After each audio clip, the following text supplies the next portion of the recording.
All right, we're just gonna come in hot. I'm just gonna start this thing out with no we didn't really talk much before this thing. So got my good buddy James Visser on here, Bo Disciples. Came over to do a pod. We have no agenda for this pod other than just to kind of recap our season, I guess. Yeah. And just kind of see where it goes from there because we've both been out in the field a whole bunch and just want to hear what's going on new with James. It seems like James is blowing up. Dude, what's going on?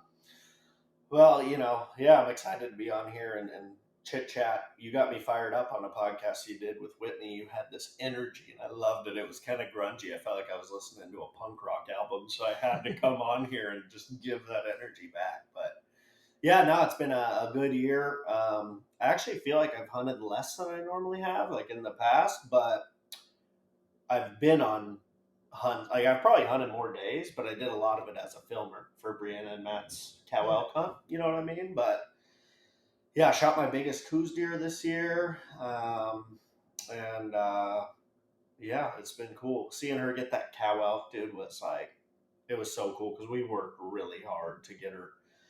That cow, and we had so many close opportunities, and then to nail the footage and everything was really rewarding and cool. So yeah, we've been grinding. And I've been flying all over the place filming with people too, so it's been kind of a journey, Yeah, I mean, that's kind of I guess we could go start with because, it's cool you're on the Tricer Podcast, but you also kind of went on another podcast that's almost as big as the Tricer Podcast, the Keep Hammering, Cameron Haynes podcast. Yeah. You did that, right? I did, yeah. Which was, it was interesting.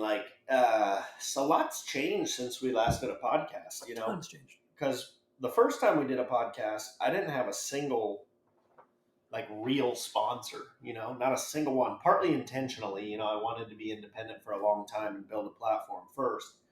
But since we did that, now I have 4 legit sponsorships that pay, monthly. And then I'm probably going to sign a 5th one here soon. And then since then too, I did the pod with Cam, did a video with Bomar, done videos with Tim Connor and Josh Jones and Brandon McDonald, all kinds of different people since then. So it's been a whirlwind of growth, but I'm not surprised by it. I kind of was just waiting for the right time to flip the switch and okay, my brand is big enough now. Let's really grow it, was kind of my mentality. So, but it is a trip thinking back to our last pod to now, both of us have kind of done a lot, Yeah, we should kind of go into all those brands. And there's something that, you said there that I really liked. It was, I waited until my brand was almost my brand was valuable enough to do it. And I think people don't get that in the influencer world. Is these are people who are just hey man, give me gear, sponsor me. And it's man, you don't have what value can you bring to me as an influencer to do this? And you bring a lot of value. And I have pushed you with all kinds of people because I just think it's so cool that we have another SoCal guy doing this. You're very good at creating content for people, right?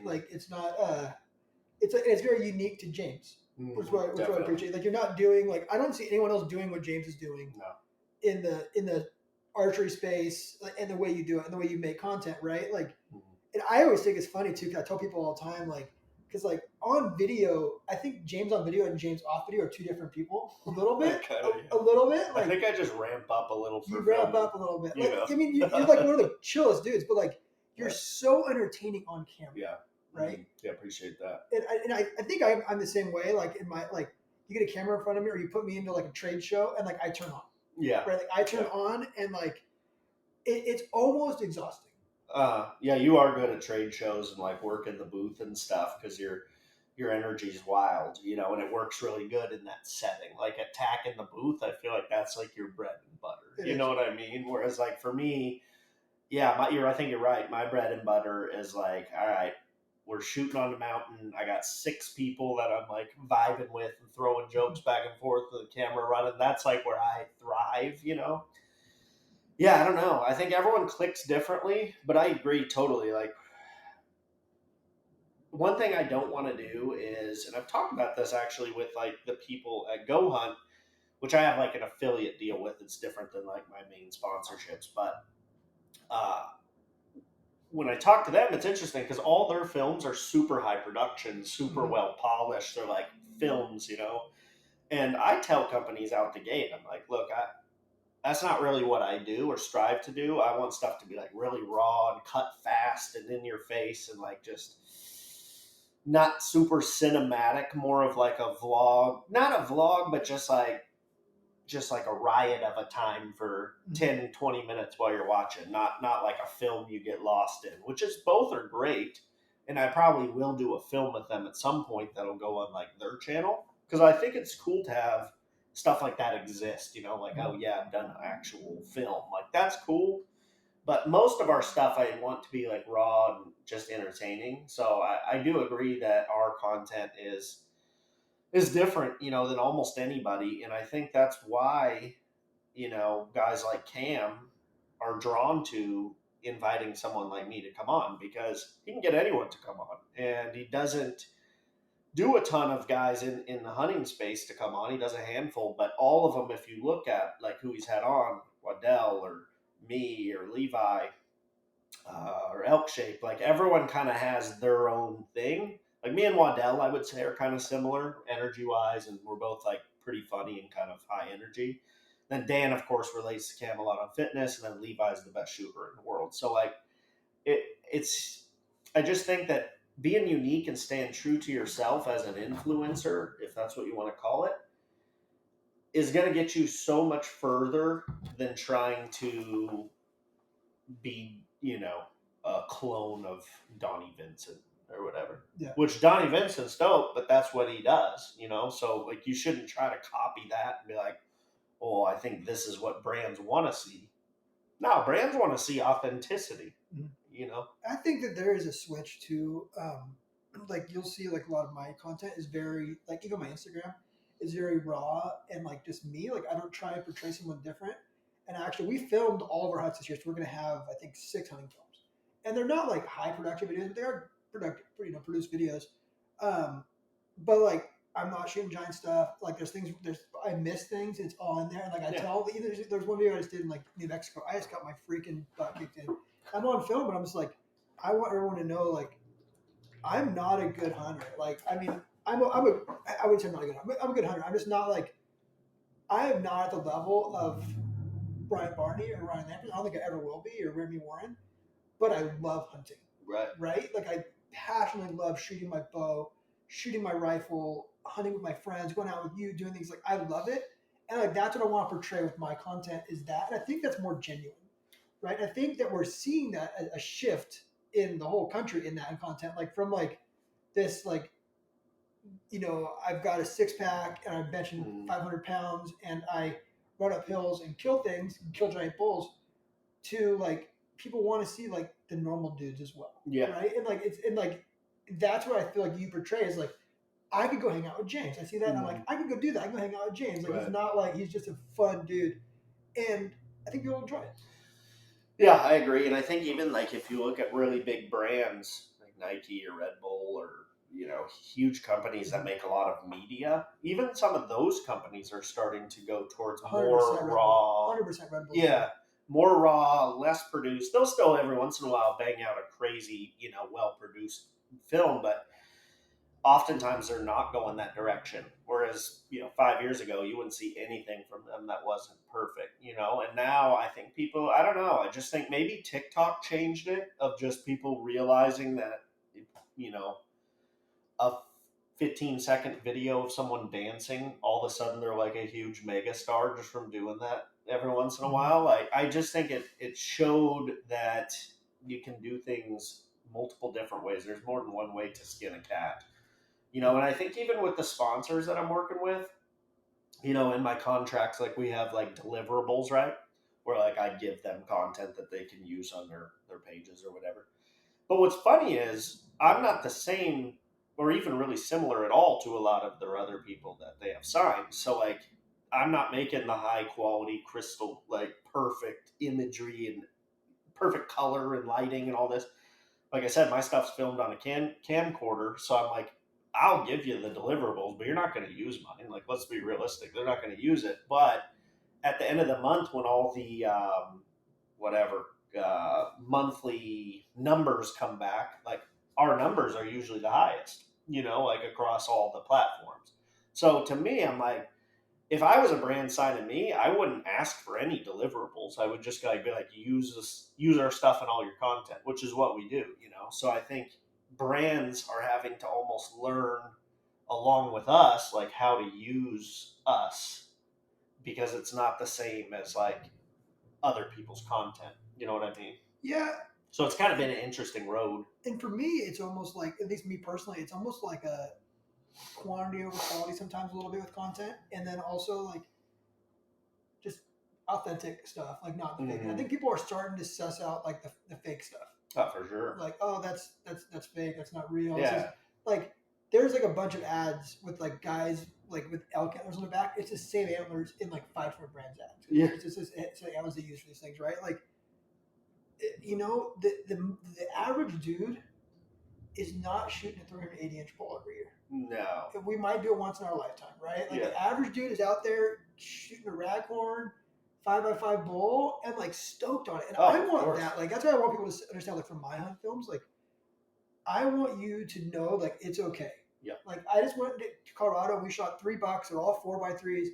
Biggest buck's like 130, right? Like, but we had a fun time. And like, you know what I mean? Like, you might go down there and bag on me, and be like, oh, you shot small deer, but it's like, we had a great time hunting, man. And like, that's what the average dude is doing. The average dude isn't like crazy hardcore. And like, I do some hardcore stuff. Like, I'm not gonna lie, like, it's hard to keep up with in the hills, but I'm not always killing giant things, and I want people to see that. And people appreciate that, right? Yeah. I think Red Bull is a great example. Like, do you follow any Carson Brown stuff?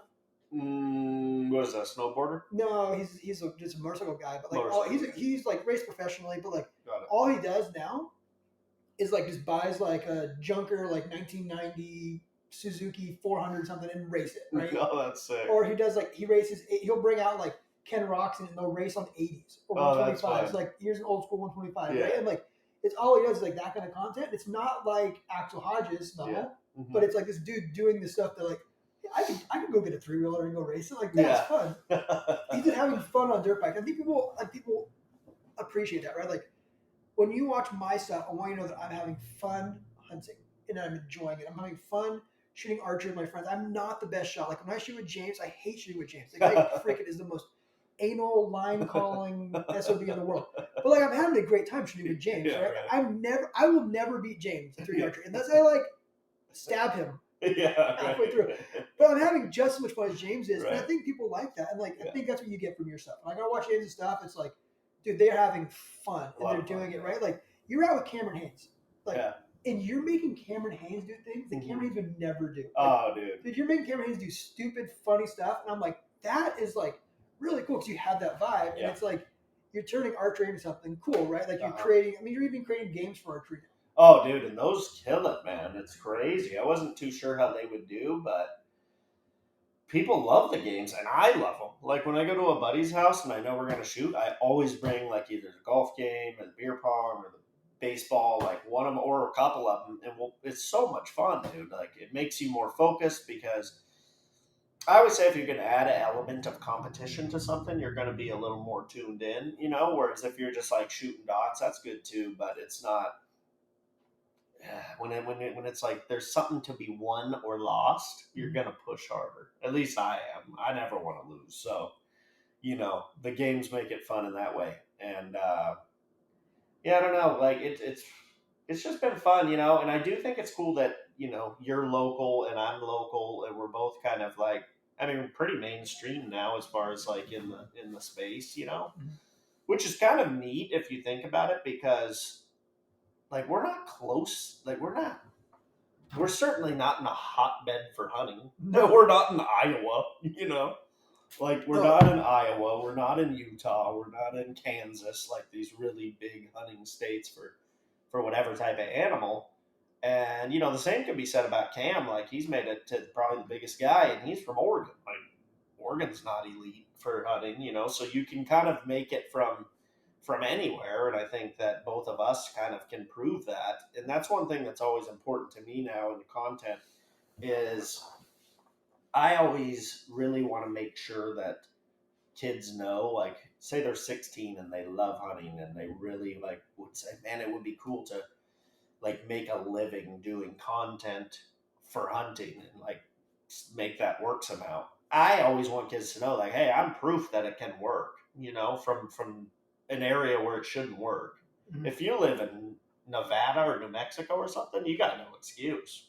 Like, you can make it work, Dude, I was telling my wife, I hunt a lot, right? Like, I do catch some flack. Like, I'm trying to make up for it right now. I went to the desert for 4 days last week. We do 5 days this week in the desert. Like, trying to make up for it. I was gone, I think, 4 to 5 days in the field so far. And, I could not imagine, living in Idaho or Montana. I'm like, dude, I would kill. I feel like this is me just. I feel like I kill giant deer every year.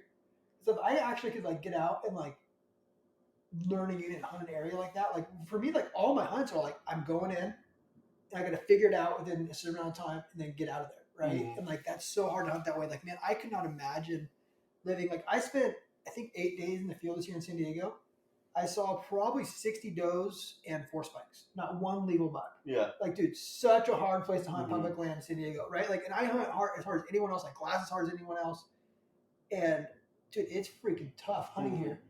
But but we could do it. And people are shocked. I do get some freaking a-holes, California, I'm not gonna support Tricer. Oh, yeah. It's just dude, shut up.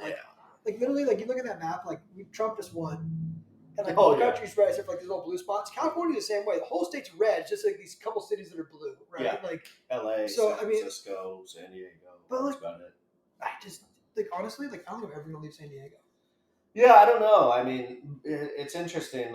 In some ways, I'm drawn to it. I think I may for a year at a time for a while. Maybe while I don't have kids or anything. Maybe do a year in Arizona and do a year in Idaho, something like that. Get your lifetime license. Oh, that's what I would do. I would do 6 months, months to a year in Arizona just to get my lifetime. It's well worth it. So worth it. Well worth it. Yeah, so something like that I could see doing, but yeah, my point is, I don't know. I just think that I have had a lot of people ask me for help on how to become, get sponsors or make money doing videos or content or whatever. And I'll tell them the exact blueprint, here's how you do it. And what I've learned is most people do not have the consistency or persistence to pull it off. Mm-hmm. I'll tell them what to do and they might execute for a week and then it falls off. I've executed for 6 years straight. Never fallen off, not one time. And in fact, we've created more and more and more as time's gone on. It's gotten more. So I think that what you're doing, what I'm doing, it's not necessarily special. It's just we're persistent and didn't stop. Whereas so many people stop. Yeah. They might have an idea for a cool product like you did with the tripod, but it only never makes it off phase 1. And it needs that persistence to get to stage 20 by the time it starts to work. It's the same thing with anything, whether it's content or even hunting. You got to follow the steps to the end, Oh, 100%. I mean, that's the main reason why companies don't succeed or people don't succeed in life is they're not willing to just get their dick kicked in. For sure. Right? It's get your teeth kicked in. Even with my content, I don't even have 1,000 subscribers on YouTube yet. I put out 400 videos. Yeah, oh, dude. I'm getting there. It's going to start taking off. I know it will. But I'm going to consistently put it on there. But when it comes to companies, I've said this before in the pod, what Pastor always says, if it wasn't for illusion, nothing would get done. Right? Because when you have illusion, you have these illusions of what Tricer, I'm going to build this awesome, huge hunting company. It's going to be huge. Da, da, da.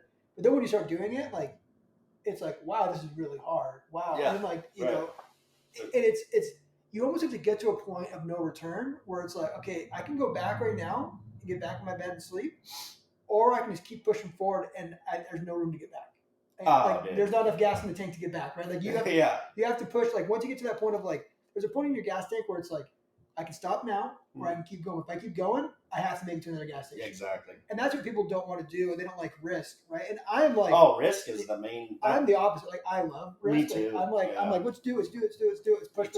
And I've been such a psychopath with new products, right? I think we have 15 or 20 new products this year. I don't even know. I should count how many products we have, new products. But, and then like I could literally have stopped at the first 3 tripods. And now I've already got like, I'm making huge investments in the PRS space. I mean, like I'd be embarrassed how much money we're investing into machinery to make these new hexagon like tripods we're making and doing it. And they won't be out for 6 months. We're having to put all this money into it. But like I know that if I do that, like it's just gonna get bigger. Right? Yeah. I'm just a psycho like that. Yeah, Like, I like mentally like I'm not over the hunting stuff. Like I love the hunting. I love making hunting products, but I'm like now all I want is PRS. Like all I want to do is like I shot PRS match yesterday. I want to design these products and the new hunting bipod. And like I wanted like I'm never content. Yeah, no, dude, no. Me and neither, I think that's what successful people are. Is they're never content. They always want to grow and build and design. Because like if I start building like these new PRS tripods, it's actually leading to our new coyote lineup that's coming out for hunting. And then we're going to make, I'm going to work with a guy in the industry. We're designing a custom tripod coming out of the PRS tripods for hunting, glassing. So like you have to constantly be evolving and pushing and pushing and pushing. 100%. And you have to just be a lunatic like that. Like it's not, I don't think it's normal the way I work in that. No. But it's fun. Well, I mean, I think that the 2 things that you need more than anything to be successful in anything that's not just like a standard job, and not to hate on anyone who has a standard job, that's great too. But I think to make it what you're doing or what I'm doing, that's like an actual business entrepreneurship is you need insane persistence and you need lack or at least the ability to push through fear over and over and over and fail time and time and time and time again and just keep getting up. Because you're absolutely right. Although my company, is not so much based on selling things as yours is, mine's more based on we're going to get you to sell stuff. We're going to have a Bodhisciples line of products at some point, dude, that's going to crush it. So we're selling, like our website is doing good numbers with our targets, our merch, release straps, stickers, like it does good numbers. But what I've learned is to grow my website, which next year my goal is to double the website again. And this year it did triple what it did last year so far. What I've learned is, just like you said, although I'm at a smaller level website-wise than Tricer is, every single time I make an investment to put new stuff on the website, every time it's like I'm putting out more money, and each time I'm like running my funds down to like where I'm like, I don't want to go much lower, but every single time it's like when you flip the switch and the revenue comes back in, it's so funny because as soon as it comes back in, I'm like, all right, what are we making next? And then I just put it right back out, And I think that's a great trait to have. Like Tricer the same way, right? Like I get a salary, that's it. Like we don't take any dividends. And up until this year, I didn't get paid. Until May, I wasn't paid. So we just spent 5 years or 4 years just dumping money back in the company, right? And losing money, honestly, in the first couple of years, just like losing. Right. And crazy about California is like I have to pay taxes on that too. So like we just keep investing in products. I have to pay taxes on it. So like because the inventory is counted towards that. But it's a willingness to do that, right? To keep putting that money back into it and grow that makes your company bigger, right? And it's just I don't know. It's fun. Like it's so fun. I did we were just in this mule deer film, right? I forgot I said this, but I just watched a mule deer film this morning. It's on January, by the way. It's called 3 for 3. It's really good. Watch it on YouTube. Yeah, there you go. Check it out. So check it out. So in January, and there's also just this is about there. So the guy asked me on the film. He's like, what do you see Tricer going? What's your goals for Tricer? And I think he was expecting me to like talk about and I was just like, honestly, my goals for Tricer is just to continue to develop great products that enable me to have a lifestyle that I want to have with my family and ministries, right? And like that's kind of my goals with all this stuff. Like it's not like I think the money is not what motivates me at all. Like the money doesn't motivate me. Like honestly, like I'm content with the money I make, and like I live in just like an old 70-year-old house, and I'm happy with that. Like as long as I have a truck and I can go hunting and like be with my kids and go ride dirt bikes, like I'm content. Yeah, you're good, and have freedom of your time. And the freedom of my time. Yeah. That's the most valuable. With Tricer, the most valuable thing to me is my freedom of my time. Oh, dude. Right, and like now, like it's Monday morning. I'm chilling with you. We're recording at 9:30 on a Monday, and like that, like I spent 25 years working for my dad, 10 hours a day. I mean, at some point 7 days a week, just grinding. Yeah. And like the last 9 months, I've got to have this job now where I am traveling a lot. It's been hard on my marriage, hard on my kids. Like I'm trying to balance that. I'm trying to learn that part of this side because like when I'm going on the cons or going to shows, like I'm not with my family, right? Even though we're gonna do cool stuff, like go live in Hawaii for a month next year, like I'm still gonna have to do stuff in between. You can't just do 1 month with your kids and 11 months off, right? Yeah. But like my goal for Tricer is to have this freedom, right? And like that's what people that's what should be scary for my competitors. Like we're not like a big firm where we have to like show numbers. Like I'm just like just keep investing into the company, like whatever, like keep doing it because like I don't need any more money. I don't really. I'm never gonna be a dude who like buys like giant like crazy Mercedes. Like it's never gonna be me. Like, this is not who I am. Like all I want is to buy like the only thing I want. I don't spend money like at all. I'm super frugal, right? But I do want to like my plan is to grow Vote Disciples, keep growing it bigger and bigger and bigger, and grow each revenue stream, but also get more people into the sport is always my number one thing. Get more people into archery, whether they hunt or not, to realize that you can shoot a bow and have a lot of fun. That's like the main goal with that, right? Revenue wise is just to grow all my main sources. So that's discount codes, sponsors that pay monthly, ad revenue, and our website and our event. So 5 things really. Grow all those, and then as I get more and more funds, is just to buy more and more rental properties in other states. That's like my personal goal, right? So you can't do that without money and earnings. So obviously it's important. And one thing I think is a little bit goofy about being in my space is you like if someone gets offered a promotion at their job from one department to another department, say they make 20% more money to switch departments, every employee is going to do that. They're going to go, yeah, okay, I'll switch. But in my space, if I say with sign, we'll use arrows for an example because it just happened, right? I had been working with this company, DCA, who I love, have nothing but good things to say, love the arrows, ran them for like a year and a half. And then I switched to a company, Victory Arrows, that could pay more and they're bigger and they're local, right? The problem when you're in my space, people go, oh, look at this guy. He just does it for money. And I'm like, first of all, no. Like, I like DCA a lot and we tried to make it work. But they said, they're like, you know what, James, we really appreciate all you've done for us. But that level is just a little too big for us, and we just can't go there. And we're like, okay, so we're kind of left with, okay, I'm going to go shoot for Victory. And Victory, again, one of the top arrow companies there is. They're amazing arrows, right?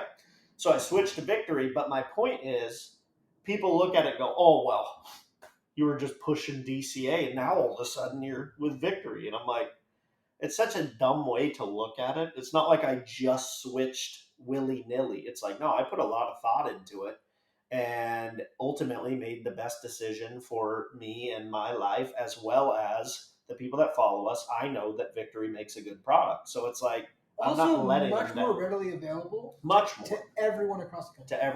You could go into any bow and arrow shop and buy Victory. Yeah, but I just think to me that's goofy because, again, in any other space, like let's just say you're a pool cleaner and you switch from cleaning pools in the field to they offer you 30% more money to work in the office and sign clients. Mm-hmm. No one's going to go, oh my gosh, he wasn't loyal to the pool cleaners because he left. And, I just don't get that point of view. Yeah, but you're never going to get out of it. Like, it's just people suck, right? I mean, it's just people are going to say things and do things. I was actually having this conversation with my kid. My kid had some issues with some kids from school. He had said something, and somehow they interpreted him as him being racist, which he wasn't. He's not a racist kid at all. And he's like all offended, and he's like, these kids are picking on me like for this, like, they're going to have me. And I'm like, dude, like, none of that matters. Like, especially in high school, right? Like, none of that matters. No. I also actually said something. I was like, it doesn't. I actually pulled up some Facebook pages for some people who went to high school with. I'm like, check this guy out now. Yeah. This guy used to talk Catholic in high school. Yeah, who cares? Like, it's like, this doesn't matter. Like, this is like none of these people, like, dude, 20 years from now matter. No. But, like, and on the internet, the same way. People are gonna talk crap. But, like, I mean, honestly, just genuinely, like, that's rad. You can do Victory, and you're actually gonna probably be way more successful at Victory than you were at DCA because, like, they are readily available. You can go and pick them up. Yeah. I'm actually curious if you're gonna find switch over to a micro diameter arrow like the rest of the world. So I'm gonna shoot a 204 for my hunting setup, the HLRs. I haven't had them built yet. Is that a 5 mil? It's 204. So yeah, I think it's I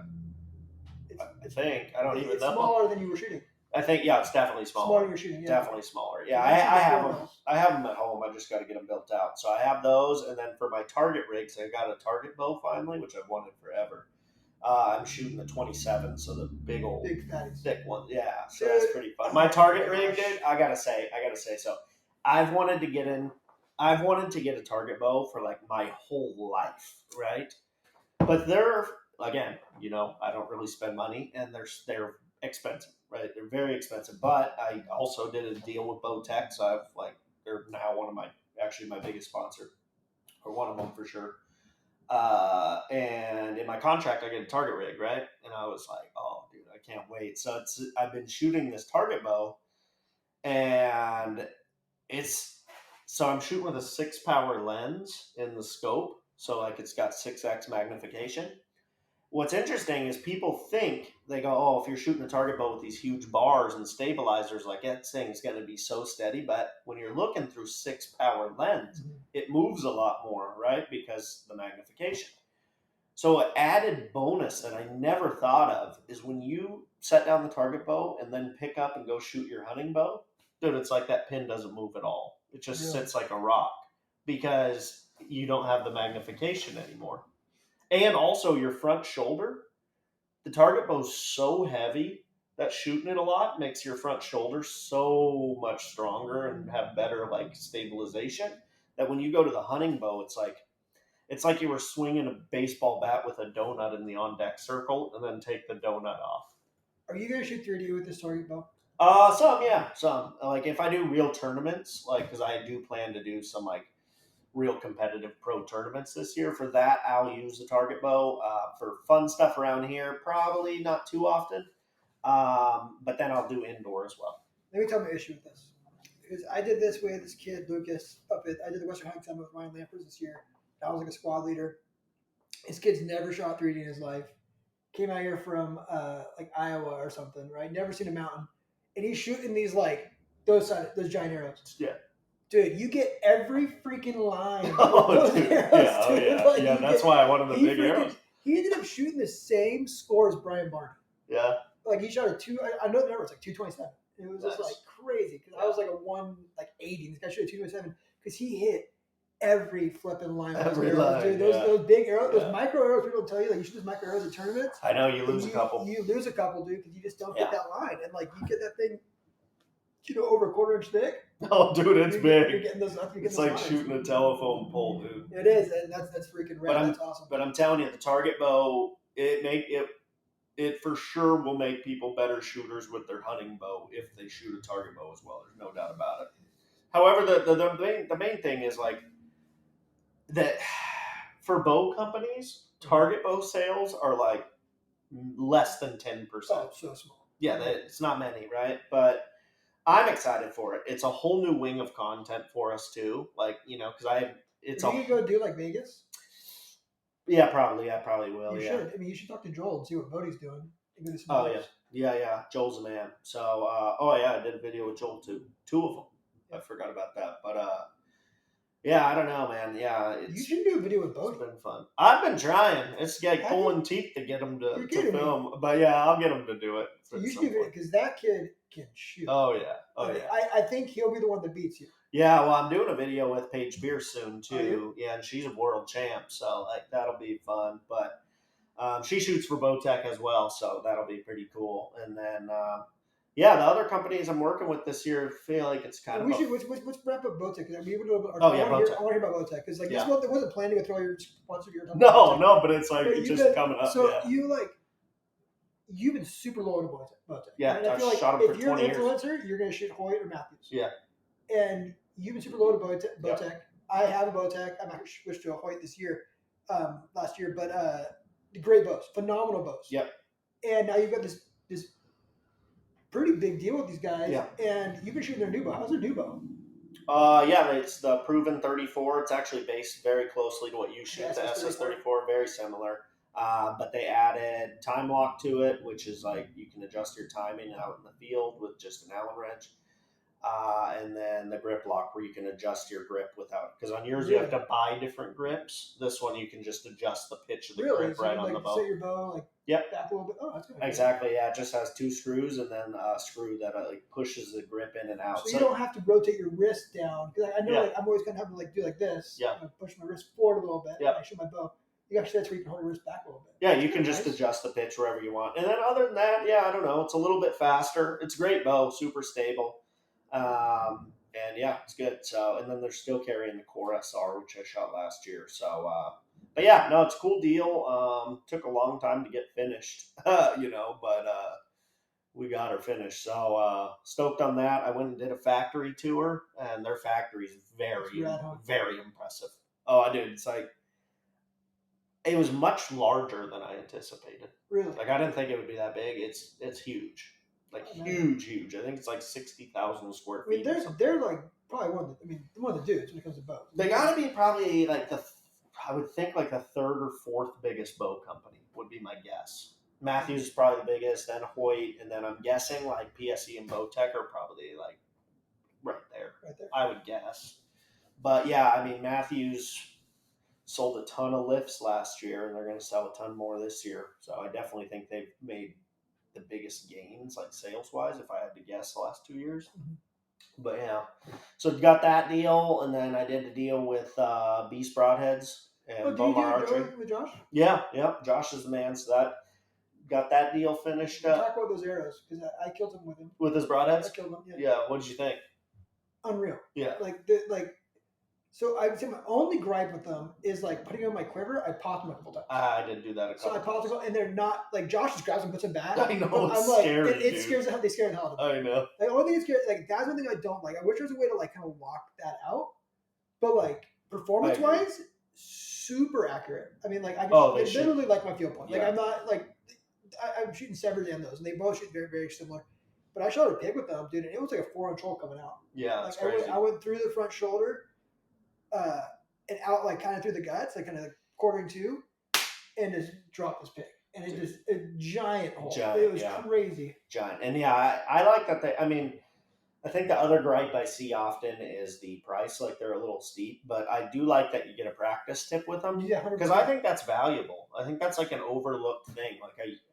I liked when the Rage came with practice tips. I don't know if they do anymore. They used to come with one, yeah. Yeah. I'd buy them too. But I like that, So I did that one, and then we got a deal with... did you shoot anything with those broadheads? Yeah, coos deer. This year I shot that big coos buck. Okay. What did Brianna shoot her deer with it? No, not yet. She's running them now, but she was running the Magnus Stinger for her elk hunt. She's only shooting 45 pounds, so the Magnus Stinger is shaped like a spear, so it penetrates. I have those too. They shoot really well too. Yeah, and they penetrate really well. So she'll do fine with the mechanical, and I'm actually really excited to see her get something with one. The thing with those broadheads is it doesn't take much to flip them open. So you shoot 45 pounds, shoot all day long. Yeah, for sure. You that coos deer, blood trail insane, right? Actually, not really, but it's just because of my shot placement. So I hit it through the front shoulder. It was quartered to me, and my broadhead ended up in the back hip. So I shot it straight through like a shish kebab from one shoulder to the opposite side. And it kept the arrow. It kept the arrow, and he was dead in 20 seconds. Yeah, I saw the clip the other day. Yeah. Does that film out? Yeah, the hunt's out. It's pretty POV, it's kind of grungy, but I really like the video. It's filmed all through a phone scope, really, really far out. And you killing it? Yeah, I saw that. I saw that clip the other day and you shoot it. Yeah. It takes off.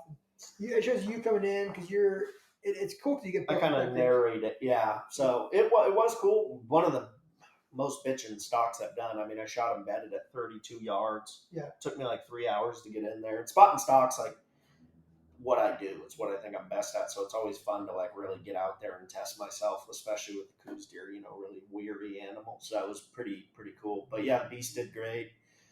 And I still haven't shot anything a true just rib cage to rib cage yet. Yeah. So I'm excited because I got a few hunts coming up. Yeah, you're going deer hunting this weekend. Going deer hunting this weekend. Got A22 and then Arizona. So I got a lot of hunts coming up. So I'm hoping to just do a classic cookie cutter broadside through the side and see what it can do. So it's gonna work. Oh, dude, I know. They're so sharp. They're scary sharp. Did you use the 2.3 or the 2-inch?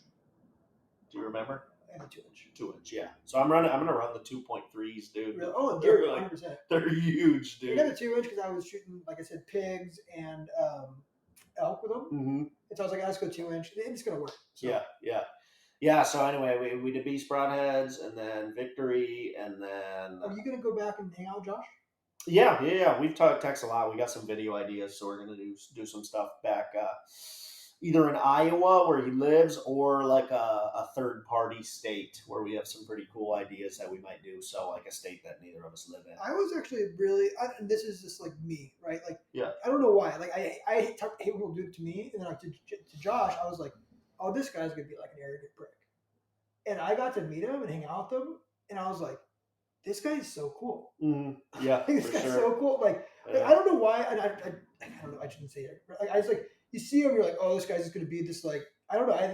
My perception of this guy is totally different. Like, when I got to meet him, he was like this, like, coolest guy, the nicest guy, super friendly, and like, hey, let me help you out with that. Like, just like a dude. Yeah, big time helper. Yeah, he'll call me sometimes, and we'll just talk on the phone for like 30 minutes. You know, like he's just a normal dude. And super cool dude. Like, and I don't know why I had because I hate people do it to me. And like, yeah, he's just this is a normal dude. Yeah, this is a normal dude who loves to go hunting and who's jacked. It makes good products. Like the nose button, as simple as it is a great product. I mean, it's just such a simple way to get a good anchor, and anything that can make your anchor better and get you there faster is going to make you better. Like, and that's a product. I do have some product ideas that I finally have come up with that I think will help too, like in a different way.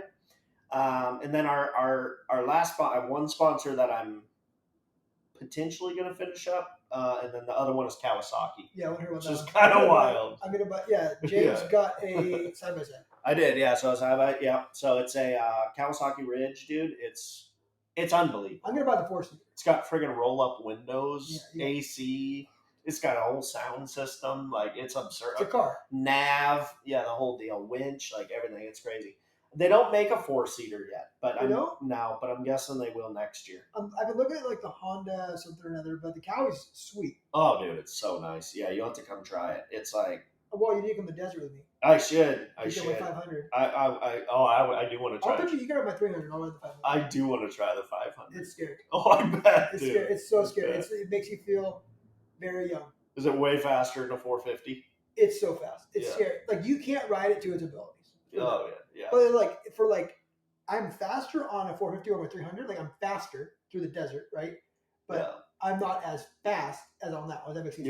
I can like for a short distance go very fast. Yeah. But it's just so much bite, and your whole body's rattling. Yeah. And like it's like you're trying to hold on. It's just you just feel like the whole thing's just gyrating. I don't know how to describe it. Oh yeah. Versus like my 350, my 300. It's kind of more of a cruiser.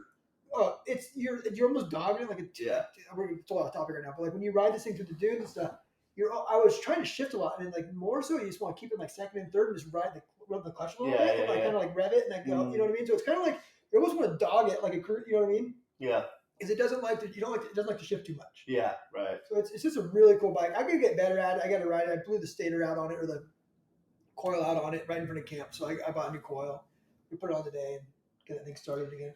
It's just such a classic bike, you know. Dude, what a classic! Yeah. Oh, and it's like I'm big on like dude magnet stuff. Like you think you build these bikes with a chick magnet, like this is a dude magnet. Every dude sees this bike, like, whoa, because you can just hear it. It just sounds like it's just so pissed off. Totally off topic. So the Kawasaki's freaking sick. Yeah, it is. Yeah. So anyway, let's bring that on our coyote trip, dude. Sure. We're gonna do a motorcycles Tricer Coyote trip. Yeah. I'll tow James's Kawasaki.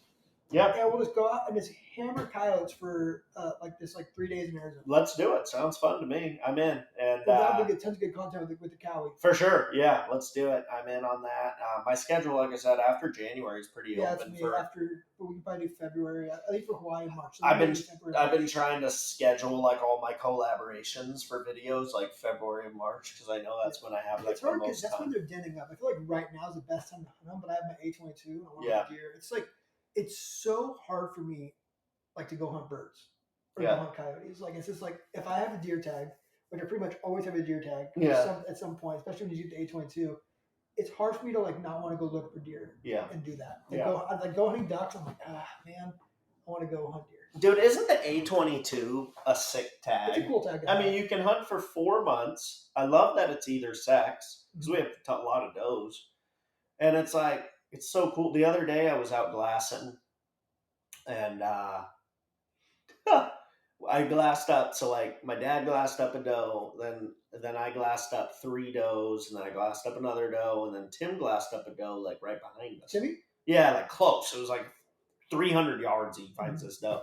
Wind's blowing right at my face. She goes over this little thing. I go, dude, I could go shoot this doe so easily right now. And Tim's like, no, you can't shoot a doe. And I was like, okay. Like, he was playing around. So he's like, just take your camera over there and see how close you can get. So I go over there. I got like 15 yards from her bedded. Really? Yeah. Then she bounded off to like 45 yards and just stood there broadside, and I'm filming it. And then she bounded off. You can get those things to stop pretty good. I mean, like, especially sometimes I'm hunting, like, the does they're not super scared of the dudes. Like, of humans, right? No. Like, I don't know what it is about like that. They're just. I think it's every state. Like those are kind of like, oh, whatever. They're kind of mellow, yeah. Kind of mellow, real mellow, yeah. So I don't know. I don't really need any. We killed so many deer this year. I think we've killed. That's me. It's like I don't really need to go shoot a doe. Yeah. I just like getting out. Oh yeah, getting out. That's great. It's fun. If I'm like, let's say I have like my 11-year-old with me, like I might shoot a doe. With me. That'd be fun. Just to do it, and honestly, I'd probably just give the meat to somebody. Like I have a bunch of friends who want meat. Here's a deer. I give away a lot of meat, and I need to give away more, but I give away a lot of meat. And I don't know. I recently started getting my meat processed at this place, Ranch Smokehouse. You ever been there? It's like right over in El Cajon or something. No, I do. It's great, dude. I do it myself here, but then I also use Elaine. Elaine, that's her. That's Ranch Smokehouse. Yeah, Elaine. Yeah, she's the best. Phenomenal. She's the best. She dogged me. Like, I'd bring her so much business, and I had 2 deer, and I'm like, Elaine, what do you do? She's like, I can 2 buried. Yeah. So I ended up processing my own deer. I used to process everything, but, like, she's just so cool. You bring her over there and drop it off, and she just knocks it out. And, like, Good prices, too. Good prices. I was so back to back with hunts that I was, like, a couple of times I just dropped them off at her and had them do them because I couldn't, like, it's a process to do a deer. I mean, it's a day, it's a half a day to do a deer. And you make a mess, and it's just like, I don't have like a dedicated butchering area. And she's like hanging her deer. She's great. She is great. So if you're in San Diego, don't use her because she got too busy. But you don't use her. She's phenomenal. If you're in San Diego and you want to know where this butcher is, Ranch Smokehouse. She's out there off Dunbar. Turned her kid out of their garage, and just the coolest people. Really good meat too, dude. Dude, like, she crushes it. Yeah. She comes back all packaged and done. It's great. I'm very impressed with them, and I've used them a lot of times. I've used them for probably 4 or 5 times now. It was funny. My coos deer I had in there, and I was gone on the elk hunt, and I literally just came back and traded her an elk for my finished coos deer. Like just a swap. Oh, it was like $120 for a coos deer. Yeah, something like that. I think my meal we did, but I just milled her there. It was like $220. Yeah. Done and out the door, and I was already because I did his deer and I left for New Mexico. And as I came back and that deer was done, and they busted it out. So she's freaking great. I love her. There's some other shops in town that I've used that I wasn't impressed with, and she's great. She's been. I think Visser's is pretty good too, but Visser's is more expensive. But yeah, she's great, and I definitely suggest going to them. So you got the Cowie. Yeah. Got the Cowie, which we're gonna go out there and put some pinstripes on. I'm gonna take Perfect. I got some spots in Arizona. We'll call a lot of coyotes in. Let's do it. We'll have to do some like dog calling and stuff. It'll be earlier. They'll be kind of pop up then or pair up. So what was the 5th sponsor?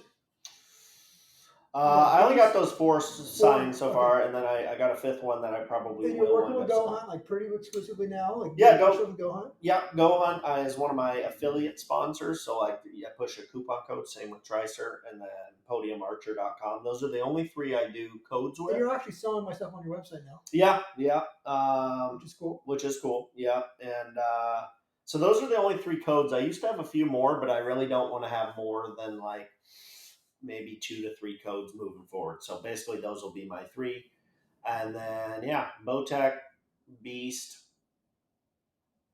Kawasaki, and Victory. Yeah, Victory. Yep. Kawasaki reached out to you.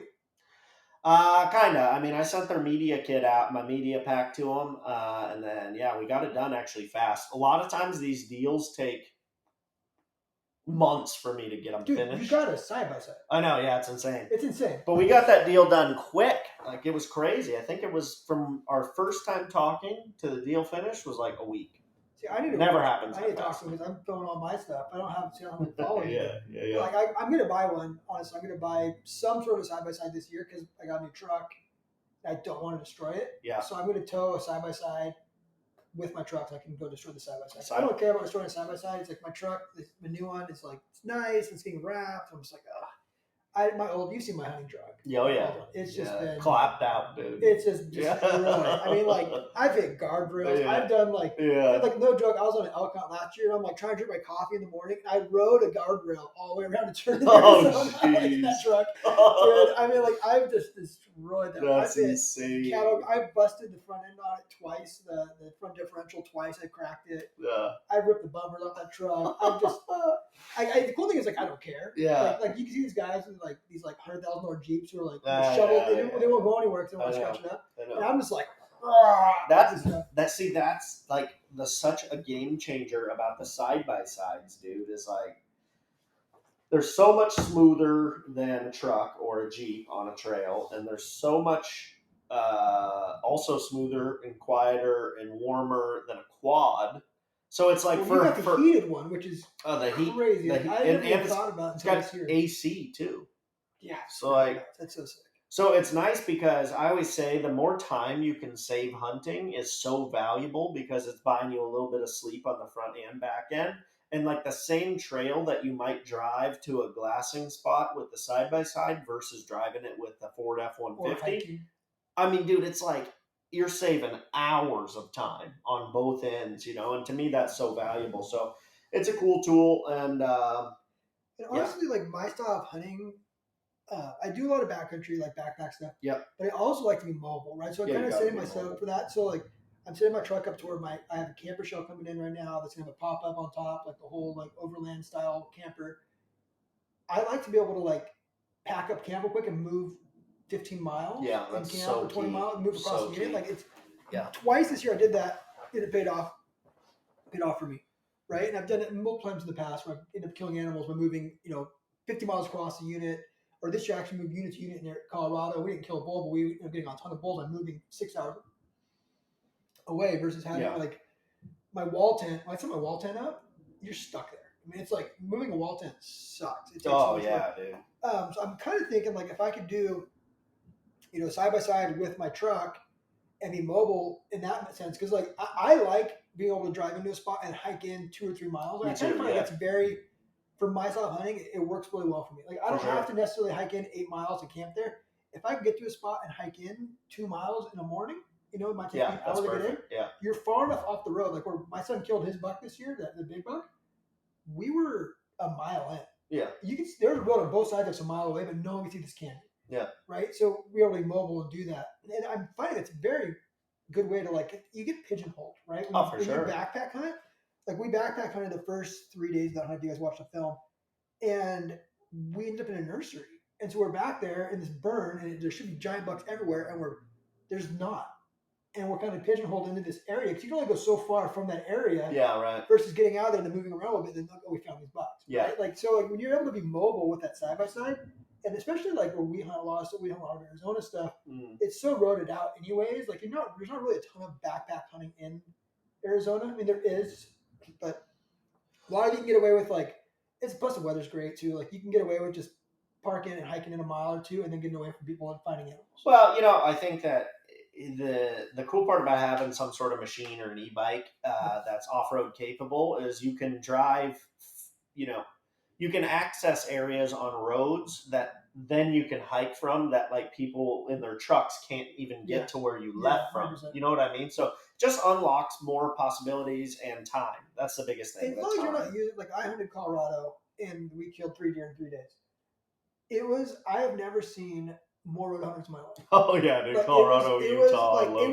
wasn't enjoyable. Like I wouldn't do the hunt again. Yeah. And like when I get a side by side, I'm not gonna be using it so I can, like these people literally, like you'll see 5 dudes in a truck wearing orange, just rolling around the roads with in a line, almost like a traffic jam. Yeah. Driving around the unit looking for elk and deer. Yeah. It's great. And I'm not getting excited there for that reason. Yeah. To road hunt. I don't like road hunting, but I do like being a little more mobile now. Being mobile. I've been even locally in San Diego, I find myself getting on a knob, glassing 30 minutes, and then walking 100, 200 yards and glassing again. Because there's just the deer densities are so low. Yeah, and each time you move a couple hundred yards, you're unlocking. And I'm finding a lot of deer that way locally. Mm-hmm. Even with the side-by-side, it kind of local. Sometimes lots of hunting. You can drive, some of these roads, get up and glass, go a couple hundred yards off and glass in these canyons. Because it's just in low deer density units, it's key to be mobile. I find it even in Arizona, some of my stuff over there, if I'm mobile a little bit more, I'll glass. Sometimes there's just so many deer you can get on and off and glass. Right? When I was in Colorado, it was you could throw a rock and hit a deer anywhere you looked. It was you get up there and I'd sit down and I'd glass for 5 hours and I'd find a buck, right? But sometimes locally in San Diego, it's just there's just not here. Yeah, right.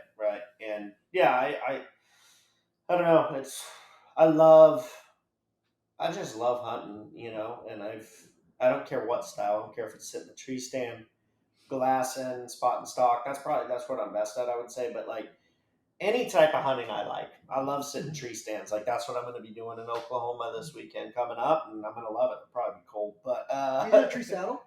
I've never hunted a saddle, but I have shot out of them a couple times. I think if I go back to some of these over-the-counter elk units that I've hunted, I've only hunted 3 times, but if I go back there, I think I'm going to bring a saddle. I have one. I want to use it. Yeah, because full setup. Because I always I would hike my tree out and hang like a platform stand. Mm-hmm. But I love the mobility of a saddle.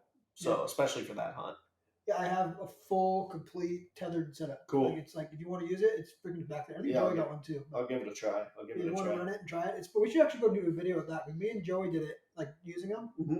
It's we went up to Lagunas and climbed some trees and did it. It's kind of a trip figuring it out. But once you get comfortable with laying back and climbing, you can go pretty quick. Oh, dude, for sure. And that's the thing is it's so much lighter, faster than a stand. The only thing I'm not sure, I would have to try one before I know. But a lot of times these hunts, I'm sitting 12 hours a day in the tree, and I'm not sure if you can do that realistically in a saddle. I don't know because I haven't tried.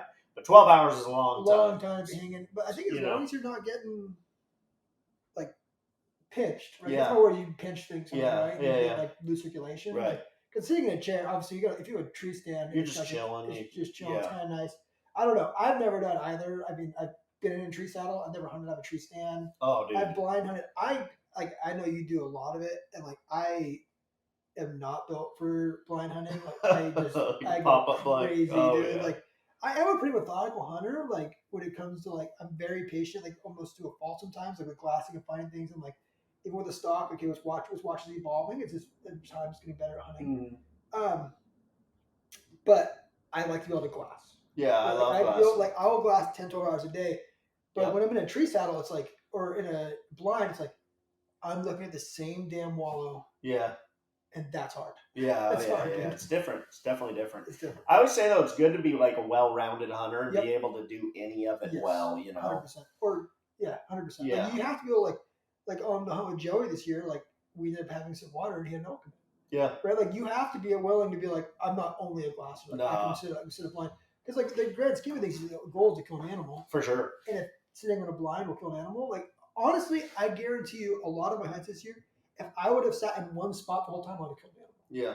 Yeah. Versus being more mobile too. Sure. It's just being willing to there's certain spots with elk, if you sit this wallow, I guarantee you'll kill an elk in the next 5 days. Absolutely. I guarantee you. Yeah, absolutely. Joey got shot with one, right? So it's just you just have to be willing to make that switch and do that. And a lot of people are not, or they won't just sit somewhere for 12 days, And sometimes, especially on those over-the-counter units, that is the best way to do it. 100%. Those elk were, you could not call these elk. No. I watched a 7x7 bull, this majestic, and majestic's going to get.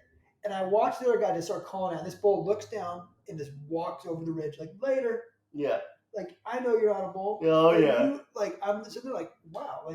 Unless you pinch point this bull, nah, you're not. Spot and stock, deer style, mule deer style him, or water hole him. You're not killing them. No. Unless it was like there might be a 3-day period where that bull is just freaking horny out of his mind, going crazy. You might get him. Maybe. But it was like on those over-the-counter bulls, like they just as soon as they'd call people, they just shut up. Go. Well, you know how many times those bulls heard a hoochie mama? You know what I mean? Like way too many times. Well, especially that bull was probably a 6-year-old bull. It was a big bull. Yeah. So yeah, dude. So that's an hour. What we got coming up for you? You got your hunt this weekend? Yeah. So Oklahoma, then A22 for a little bit. Not a ton, and then Javelina, mule deer. I should go glass with you one morning. Sure. Let's go do it. Let's go glass some. Sure, I'm in. Try a new area, I guess. I've been kind of, I don't know, all over the place, but I got some spots where you can find some deer. Cool, let's do it. Yeah, and then other than that, just finishing up hopefully a couple deals, and then once my hunt in January is wrapped up, shoot, I don't know, just 3D shoots, tags. You're going to go to Western Hunting Summit? Not Western Hunting Summit. Western Hunt Expo. Maybe I'll come sit the Tricer booth with you. Come up to Western Hunt. We're gonna do Western Hunt. We're gonna do sheep. We're doing Dallas Safari Club. I'm not gonna go to that one. Out in Tennessee, we're doing SCI. So you're doing a few. We're doing all kinds. And then I'm doing a couple total archery challenges this year. Yeah. I'm doing Pennsylvania and Oklahoma. Are you gonna do? So we're doing 4. I think. And maybe Utah as well. I think we're gonna do Colorado, Utah, South Dakota, and Montana. That's a good mix, yeah. And everyone keeps telling me to do Pennsylvania, but I'm like, dude, I just don't know how much they're really going to use Tricer out there. Yeah. And honestly, with those shows, it's not so much for me like a big sales show. It's kind of like a marketing thing, like being there. Yeah. Then we're going to do those 4. Yeah, that's those good. 4 shows. That's a good I'll probably 4. make it into 1 or 2 or 3 of them. I don't think I'll make all 4 myself. We're bringing some guys on to kind of run these booths for me and stuff. Nice. So we can do more. But those Total Archery Challenge, man, you got to go do those things. They're fun. It's like once you did, last year's your first year doing them? No, 2019. Oh gosh, I've been doing them since 2019. Yeah, they are worth it. They are like next level 3D archery. And then, dude, bonus sample shoot. Yeah, so the shoot this year is going to be massive for sure. So year 1, we had 159 people show up, which is very, very large for our local shoots. Usually they have about 40 people. So we had 159. Year 2, we had 230. This year, I'm thinking we'll have 300 plus. And yeah, it's really cool. So it's gonna be May 17, 18. Gonna be more. Everything's just gonna be bigger and better. Every single part of it. So we've got the planning figured out, and rolling it out. Tickets probably go for sale February 1st, I'd guess. Prices will be the same. How much pricing? $50? $40 for a 1-day pass, $60 for a 2-day pass. And this year we're not doing a family pass, but we are going to have kids pricing for all kids, and then we're going to have, just for liability's sake, we're going to have a walker pass, which is only going to be like $5, but it just makes everyone have to sign a waiver. Yeah. So, for shooters, the pricing will not be any different, which is cool. And then I'm going to do it different this year. I'm going to actually tow my trailer up because I think that was the way to go. Like last year I got a cabin. 100%. I think the way to go is tow the trailer up. I'll tow the trailer 100%. Up and have the truck and the camper on it. And just stay there. I'll probably the whole family up. Be like, hey, come camping. Yeah. And it's super cool vibe, super cool atmosphere. Yeah. Taco truck. Joey's truck's going to be up there. Yep. With the coffee. Yeah. People are doing coffee. Yeah. I'm sure we'll probably do. Maybe I'll fly in the Tricer booth. You should do a booth. And this year we've already signed a couple vendors, actually. Yeah. Like we have a whole vendor packet now, also a core sponsor packet that we send out, and then people can decide if they want to do it. I can't wait. Something about doing the event I love, and because we do so many shoots, we know how to make an excellent one, and how to run it smooth. That's one thing I pride myself on at the shoot more than anything, is how smoothly it runs.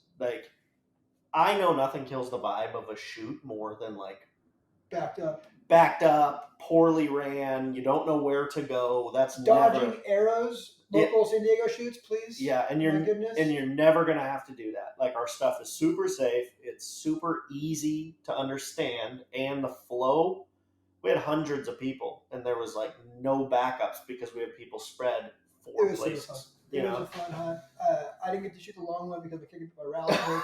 But this year, crazy. I'm going to go back and do it. Yeah. And Boat Disciple shoot May 17th and 18th. May 17th, 18th. So I'll probably either the 16th, 17th, and 18th. Yep. Come up on the 16th. If you want to stay, you go to get a cabin. Yeah. You can get a cabin for like, it's like $100 a night. I mean, they're definitely like put-up cabins that are, but like they work. It's like a bunk bed. You got beds. It's got a kitchen. Yep. Whole nine, like $100 a night, Lake Henshaw. And those cabins do sell out quick when our shoot gets announced. So if you want one, buy it's one. Pretty. Yeah. I mean, they're definitely old cabins. They got a little heater in there. But they sell out. Like, dude, they were full last year. It was fun. I had one right next to Josh, and like it was just a really good time. So yeah, people are gonna. I'm sure they're gonna fly in for this. Oh yeah, yep. And then, dude, do you want to go camping with us? Like, come up there and go camping with us for sure. Because like we're all gonna be there. I'm sure there's gonna be some bigger name guys coming in this year for this thing. And well worth it, dude. Really for sure. And I agree with you totally that camping is the way to go if you have a choice. I think camping is the way to go. Like, bring a freaking fun. Seriously, just bring a tent down and like we'll hook you up with stuff. Because people are hanging out all night. Yeah. You get the music show, which will be bigger this year. It'll be longer. Like everything's just going to be elevated. So yeah, I'm glad you brought that up. But yeah, bring a tent. Just freaking drive in here from wherever you are. Fly in here with your backpack gear, and like we'll find a way to get you some. For sure. Kick back. We'll find a way to barbecue for you or something. Like for sure. Have a good time. Go up there and camp. It's like the Woodstock of San Diego. Woodstock, yeah, I love San Diego archery. Like it's very laid back, very cool. Not these like giant production. Like it's very San Diego. Yeah. That way. Like San Diego, we are laid back. We are flip flops to the restaurants. Like, and this shoot is that way. It's like very chill, very fun, and like the vibe was like really cool last year. It's almost like going to the desert. That's what it's all about, is the vibe and having. Yeah, it's funny because it is for sure, like attendance wise, the biggest shoot in our area by a mile, but it doesn't seem like it. Like, you know what I mean? Like it does seem like a chill vibe. It doesn't seem overly produced and goofy. Like it's just. I love it, and I can't wait to do it again for the third year. You know, rad, dude. Time flies. BoatDisciples.com, Boat Disciples on Instagram. You can find. What up? Look at that white person handshake. There we go. All right. There we go. But yeah, dude, thanks again, and thanks to everybody for listening to our pod. And we'll see you in the next time. See you on Boat Disciples Podcast. All right, guys. Later.